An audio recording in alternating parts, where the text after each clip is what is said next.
Olá, aqui é a professora Cíntia, tudo bem? Então estou aqui para falar sobre o filé da aula da disciplina Sistemas Flexíveis de Manufatura. E nós vamos tratar a aula sobre visão geral da automação industrial. E antes de começar a aula, gostaria de fazer uma pergunta. Já disse que você é demais hoje? Não, você é demais. O que nós ouviremos durante este áudio? O que é sistema de produção e sua evolução, realidades econômicas, visão geral da automação industrial, instalações fabris e equipamentos, sistema de produção na fábrica, trabalho manual, trabalho homem-máquina, co-robots e automatizados. E outro ponto também, sistemas de apoio à produção. E, por fim, questões de revisão. Muito bem! Para começar, vamos falar sobre os aspectos do sistema de manufatura.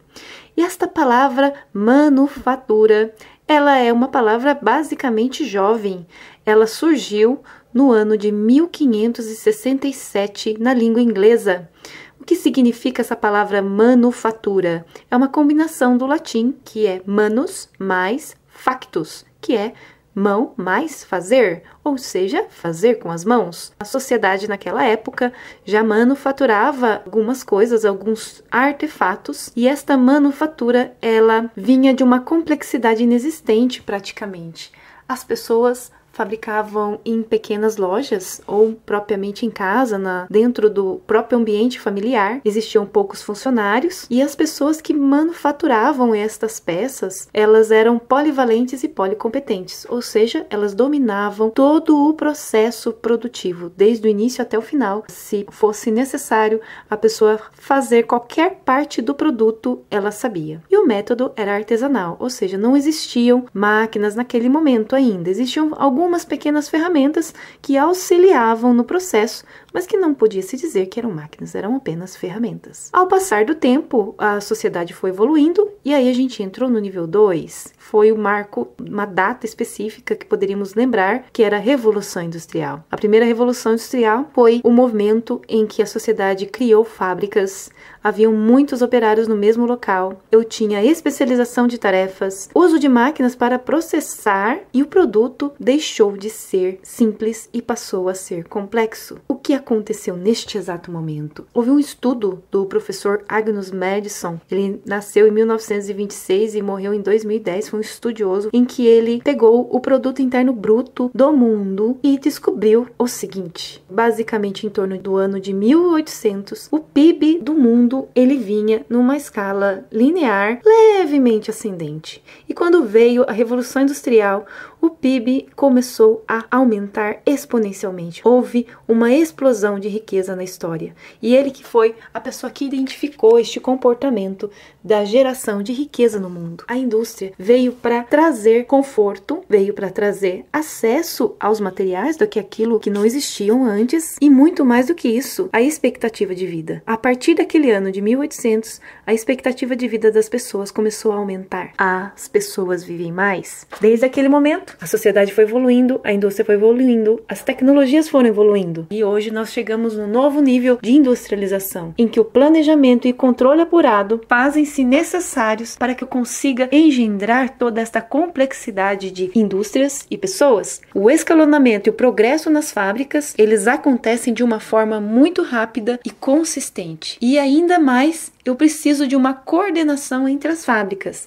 entre duas fábricas da mesma marca. Eu posso também haver uma coordenação entre o fabricante e a indústria. Esta coordenação, esta comunicação simultânea, ela está acontecendo muito mais rápido e eficiente, fazendo com que a sociedade consiga desfrutar muito mais de bens de consumo com muito mais qualidade, preço muito mais acessível que se fosse para fabricar nos tempos mais antigos aí. Então, outro ponto, que é a realidade econômica no mundo moderno. Para os atuais modernos empreendimentos de manufatura, eu preciso de 7 pontos. O primeiro ponto é a globalização. Segundo ponto, a terceirização internacional. Terceiro, terceirização local. Quarto, fabricação terceirizada. Quinto, tendência ao rumo ao setor de serviços. Sexto, expectativas de qualidade. E sétimo, necessidade de eficiência operacional. A globalização, nós poderíamos falar, países como China, Índia e México, eles se tornaram grandes aliados das empresas de alta produção, possuem um diferencial de uma população elevada associada a uma mão de obra barata. Outros países da América Latina, leste europeu e sudeste asiático também são locais de exemplo. País em que abre a sua economia e produz alto volume, né, e baixa variedade é a China, né? Todos os produtos manufaturados são trazidos de lá e esse diferencial reflete no custo do produto. A terceirização internacional, o que seria isso? É a transferência de produção de peças e produtos para países subdesenvolvidos, por dois motivos. O primeiro motivo é o incentivo fiscal e o segundo motivo é a mão de obra barata. Próximo ponto, que é a terceirização local, que é terceirizar fornecedores locais pela seguinte razão: 1. Benefícios na contratação em fornecedores especializados em determinadas tecnologias de produção. 2. Impostos de trabalho mais baixos para empresas menores. E 3.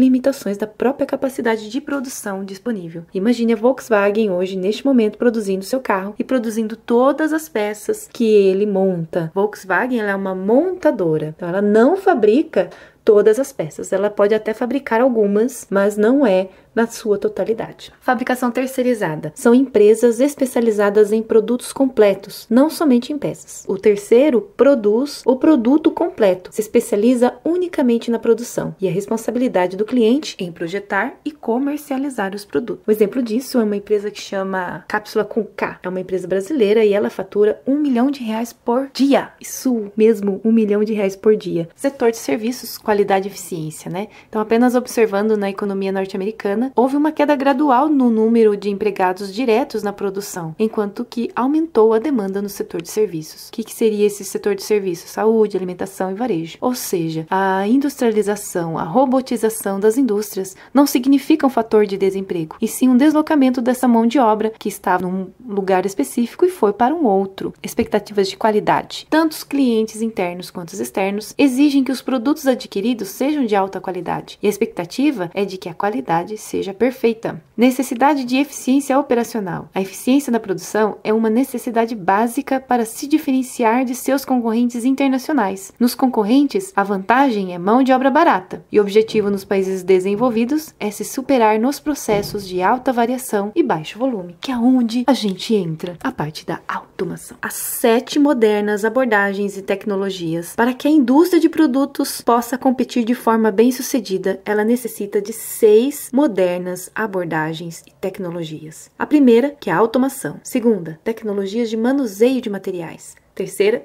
sistemas de produção. Quarto, manufatura flexível. 5. Programas de qualidade. 6. Manufatura integrada por computador. E 7. Produção enxuta. Na automação, a vantagem em custo de produção permitindo redução de mão de obra, redução da quantidade de ciclos de produção e aumento da qualidade e consistência do produto. No 2, que é tecnologia de manuseio de materiais, são recursos autônomos que prestam serviço à produção para transportar objetos ao longo da fábrica em uma sequência de processos. Funções específicas dessa ferramenta são transportar, armazenar e rastrear o objeto à medida que se movimenta pela fábrica. 3. Sistemas de produção, que é uma coordenação e integração de múltiplas estações de trabalhos automatizadas e ou manuais por meio do uso de tecnologias de gerenciamento de materiais que visam alcançar efeito colaborativo. O exemplo disso são as linhas de produção, células de manufatura e sistemas automatizados de montagem. Quarto, manufatura flexível é permitir que a produção alcance uma variedade alta de produtos sob baixa produção. Situação completamente diferente pela China,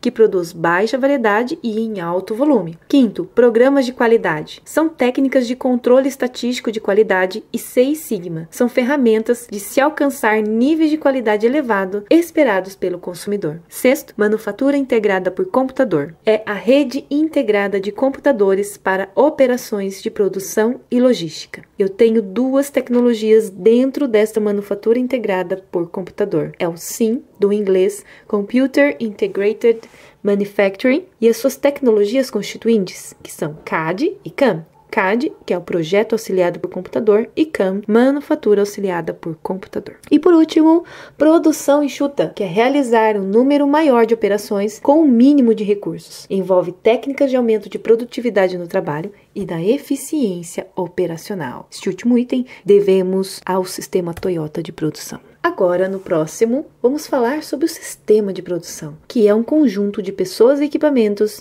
e procedimentos organizados para realizar as operações de produção. Eu tenho duas categorias ou dois níveis. O primeiro nível, que é o sistema de apoio à produção, e o segundo nível, as instalações. As instalações nos remete à fábrica e aos equipamentos. O sistema de apoio de produção são os procedimentos de gerenciamento da produção, solução de problemas técnicos e logística, garantia de qualidade, projeto de produtos e determinadas funções de negócio. Instalações seriam as fábricas, máquinas, ferramentas, equipamentos de tratamento de materiais, equipamentos de inspeção, sistemas computadorizados de produção, o layout da fábrica. Agora, vamos ver aqui o sistema de produção na fábrica, que é a organização em um grupo lógico do arranjo fabril versus os trabalhadores. São 3 níveis de participação humana no processo de sistema de produção. Primeiro, sistema de trabalho manual. Segundo, sistema trabalhador-máquina.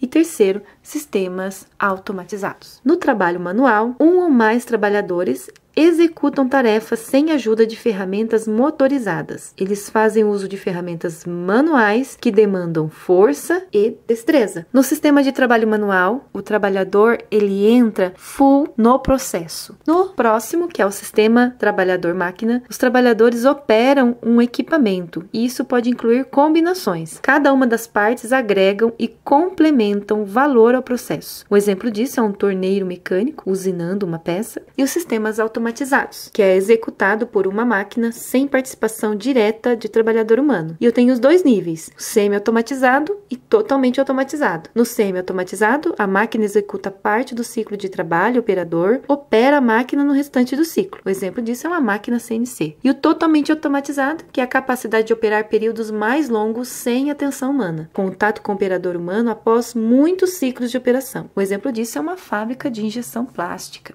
Em que situação que os processos são totalmente automatizados? Então, existem indústrias que precisam, dependendo do produto de fabricação, existe a necessidade de um monitoramento contínuo para garantir as especificações de produto. Um exemplo disso são as indústrias químicas de processo químico, imagina um gás corrosivo, por exemplo. Então, uma refinaria de petróleo, por exemplo, onde ela vai extrair petróleo a 20 km de profundidade abaixo do nível do mar. Então, não é possível uma pessoa estar lá. Então, eu preciso de um sistema automatizado. Usinas nucleares também é um outro exemplo. Quais são os pontos fortes entre humanos e máquinas? Existe um ponto forte em que os humanos são melhores que as máquinas e as máquinas são melhores que os humanos. Quais são os pontos fortes relativos de humanos? Eles percebem estímulos inesperados, desenvolvem novas soluções para problemas, adaptam-se às mudanças, generalizam a partir de observações, aprendem com a experiência e tomam decisões difíceis com base em dados incompletos. E quais são os pontos fortes relativos de máquinas? Executam tarefas repetitivas de forma consistente, recuperam dados de memória de forma confiável, executam diversas tarefas simultaneamente, aplicam muita força e potência